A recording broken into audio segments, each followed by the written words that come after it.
ಕೋಮು ಸೂಕ್ಷ್ಮ ಪ್ರದೇಶ ಕರಾವಳಿಯಲ್ಲಿ ಹೈಡ್ರಾಮಾ. ಹಿಂದೂ ಪರ ಸಂಘಟನೆಯ ಕಾರ್ಯಕರ್ತರು ಮತ್ತು ಪೊಲೀಸರ ನಡುವೆ ನೂಕಾಟ ತಳ್ಳಾಟ ಆಗಿದೆ. ಮಂಗಳೂರಿನ ಬಿಸಿ ರೋಡ್ನಲ್ಲಿ ಹೈಡ್ರಾಮಾ ಸೃಷ್ಟಿಯಾಗಿರುವಂಥದ್ದು. ಪೊಲೀಸರು ಮತ್ತು ಹಿಂದೂ ಪರ ಸಂಘಟನೆಯ ಕಾರ್ಯಕರ್ತರ ಮಧ್ಯೆ ಈ ಹೈಡ್ರಾಮಾ ಆಗಿದೆ. ಬಿಸಿ ರೋಡ್ನ ರಕ್ತೇಶ್ವರಿ ದೇವಸ್ಥಾನದಲ್ಲಿ ಪೂಜೆಯನ್ನು ಕೂಡ ಸಲ್ಲಿಸಲಾಗಿದೆ. ವಿಎಚ್ಪಿ ಅಂದರೆ ವಿಶ್ವ ಹಿಂದೂ ಪರಿಷತ್ನ ಮುಖಂಡ ಶರಣ್ ಪಂಪ್ವೆಲ್ ಪುನೀತ್ ಅಥಾವರ್ ಅವರು ಪೂಜೆಯನ್ನು ನಡೆಸಿರುವಂಥದ್ದು.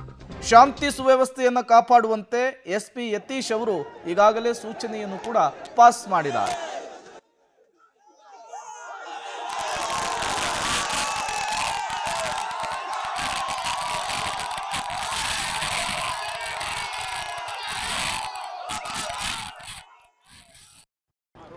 ಹಿಂದೂ ಸಂಘಟನೆಗಳು ಕರೆ ನೀಡಿರುವಂಥ ಬಿಸಿ ರೋಡ್ ಚಲೋ ಜೊತೆಗೆ ಈದ್ ಮಿಲಾದ್ನ ಮೆರವಣಿಗೆಯು ಶಾಂತಿಯುತ ಆಗಿದೆ. ಪೊಲೀಸರು ವ್ಯಾಪಕವಾದಂಥ ಪೊಲೀಸ್ ಬಂದೋಬಸ್ತನ್ನು ಮಾಡಿದ್ದಾರೆ. ಇದರ ಬಗ್ಗೆ ಮಾತಾಡಲಿಕ್ಕೆ ನಮ್ಮ ಜೊತೆ ದಕ್ಷಿಣ ಕನ್ನಡ ಜಿಲ್ಲಾ SP ಆಗಿರುವಂಥ ಯತೀಶ್ ಅವರು ನಮ್ಮ ಜೊತೆ ಇದ್ದಾರೆ. ಸರ್, ಇವತ್ತು ಶಾಂತಿಯುತವಾಗಿ ಎರಡು ಕಾರ್ಯಕ್ರಮಗಳು ನಡೆದಿದೆ. ಒಂದು ಕಡೆ ಬಿಸಿ ರೋಡ್ ಚಲ ಅನ್ನುವಂಥದ್ದು ಹಿಂದೂ ಸಂಘಟನೆಗಳಿದೆ, ಮಿಲಾದಿನ ಕಾರ್ಯಕ್ರಮ.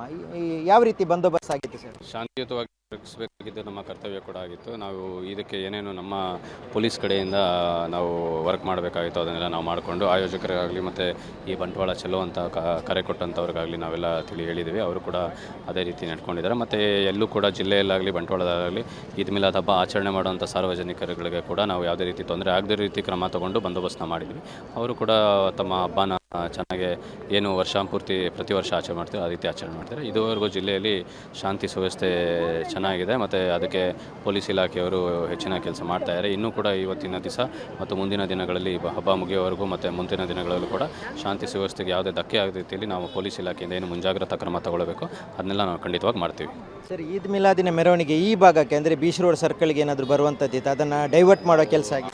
ಅದು ಮಾಡಿಲ್ಲ. ಪ್ರತಿ ವರ್ಷದಂತೆ ಈದ್ ಮಿಲಾದ್ ಮೆರವಣಿಗೆ ಅವ್ರು ಏನು ಮಾಡ್ತಿರೋ ಅದಾಗಿದೆ. ಮತ್ತು ನಾವು ಯಾವುದೇ ಡೈವರ್ಷನ್ ಆಗಲಿ ಮತ್ತು ಅದನ್ನು ಮೊಟಕುಗೊಳಿಸುವಂಥ ಪ್ರಯತ್ನ ಪೊಲೀಸ್ ಇಲಾಖೆಯಿಂದ ಆಗಿಲ್ಲ. ಅದು ಅವ್ರು ಯಾವ ರೀತಿ ಮಾಡ್ತಿದ್ರು ಅದೇ ರೀತಿಯೇ ನಡೆದಿದೆ. ಸರ್, ಇಲ್ಲಿ ಯಾವ ರೀತಿಯಾದಂಥ ಭದ್ರತೆ ಕಲ್ಪಿಸಲಾಗಿದೆ? ಎಷ್ಟು ಪೊಲೀಸರ ನಿಯೋಜನೆ ಮಾಡಿ? ಸುಮಾರು ಒಂದು 6 KSRP ಮತ್ತು ನಮ್ಮ ಸಿವಿಲ್ ಪೊಲೀಸ್ ಮೆನ್ನನ್ನು ನಾವು ಡಿಪ್ಲಾಯ್ ಮಾಡಿಕೊಂಡು ಬಂದೋಬಸ್ತ್ ಮಾಡ್ಕೊಂಡಿದ್ದೀವಿ. ಮತ್ತು ಎಲ್ಲರೂ ಕೂಡ ಸಹಕರಿಸಿದ್ದಾರೆ. ಯಾವುದೇ ರೀತಿಯ ಶಾಂತಿ ಭಂಗ ಬಂಟ್ವಾಳದಲ್ಲಾಗಲಿ ದಕ್ಷಿಣ ಕನ್ನಡದಲ್ಲಿ ಆಗಿರೋದ್ರಿಂದ ನಿಮಗೆ ತಿಳಿದ ಹಾಗೆ ಪರಿಸ್ಥಿತಿ ಪೂರ ತಿಳಿಯಾಗಿದೆ. ಸಾರ್ವಜನಿಕರು ತಮ್ಮ ಏನೋ ಜೀವನದಲ್ಲಿ ತೊಡಗಿಸ್ಕೊಂಡಿದ್ದಾರೆ.